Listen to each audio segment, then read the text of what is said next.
Санжаа Чапеш нарын хэрэг бол сүүлийн жилүүдэд Монголд шудраг ас гэдэг ойлгомжт ямар үнцэнтэй, хинт зориулагддаг вэ гэдгийг хамгийн тод харуулсан жишээ болов. Энэ бол жирийн нэг зодон биш, харин манай нийгэмд хууль эрх мэгтэй хүмүүсийн өмнө хэрхэн уян зөөлөн болж хувирдгийн илрэх юм а. 2025 оны 7 дугаар сард Улаанбаатар хотын шөнийн цэнгэний газрын гадаа хэдэн залуус нээлж ганц хүнийг бүлэглэн задаж, эрүүл мэндэд нь хүнд гэмтэл учруулсан хэрэг гарсан. Хохирогч эмнэлэгт хүргэгдэж нүүрний ясн хугарч, насан туршийн суулгац хийхээс өөр аргагүй болсон нь хүний амьдрахыг үнцээр нүүрчилсэн ноцтой халдлага байлаа. Хэрэг Санжаа Чапел, Тэмүүлэн, Амар сайхан мөн алтан очир нар холбогдсон.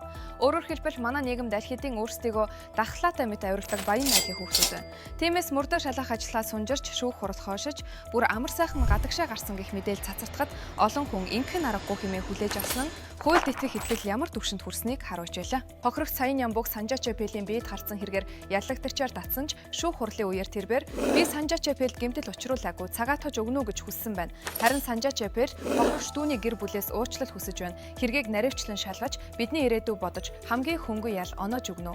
Хожим уус их орондоо хэрэгтэй зүйл хийх хүний хүрд ууж байна гэж мэдэгдэжээ. Тэмүүлэн болсон бүх явдалд харамсаж байна гэж хэлсэн бол артан очир тэнд ийм зүйл болохыг нэгч хүн төсөөлөөгүй гэж тайлбарсан байна.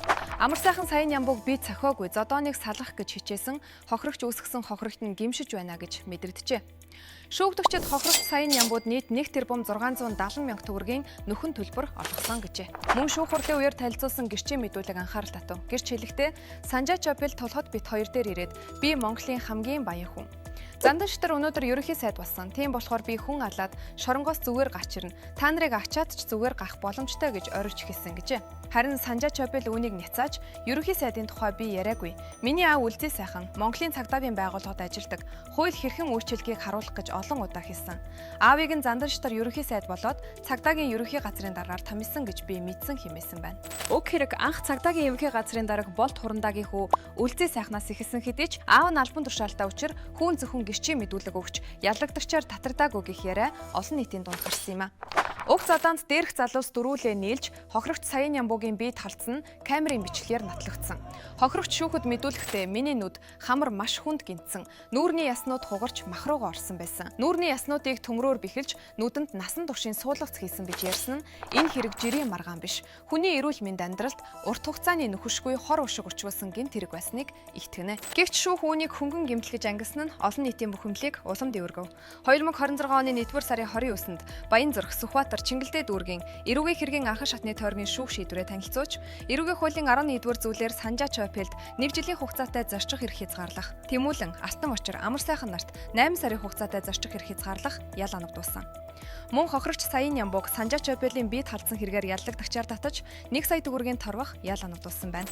Эндээс ганцхан асуулт бурган гарна. Хэрв энд хэрэгт жирийн айлын хүүхдүүд холбогдсон бол ял ийм зөөлөн байх байсан уу? Шөнийн гудамжинд ганцаараа явсан хүнийг бүлэмлэн зодсон жирийн залуу зорчих эрхээ хязгаарлуулаад өнгөрдөг жишээ Монголд хэр олон билээ?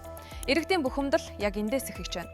Хууль баян айлын хаалгыг зөөлөн тогшиж, ядуу айлын хаалгыг өшөглөж ордог мэт ойлголт нийгэмд аль хэдийн тогтчихжээ. Санжаа Чапел нарын хэрэг бол ганц зодооны түүх биш. Энэ бол хэний хүүхэд вэ гэдгээс шалтгаалan яс шийтгэл өөр болдог тогтцооны илэрх юм. Шүүх заалтаа уншиж хуулиа тайлбарсан байж магадгүй. Гэхдээ шудраг яс гэдэг зөвхөн заалт уншихыг хэлдэггүй. Энэ бол иргэдийн итгэл ёс зүйн хариуцлага, нийгмийн мэдрэмжийн нийлбэр юм. Харин энэ хэрэгт тэдгээрийн аль нь ч мэдрэгдсэнгүй.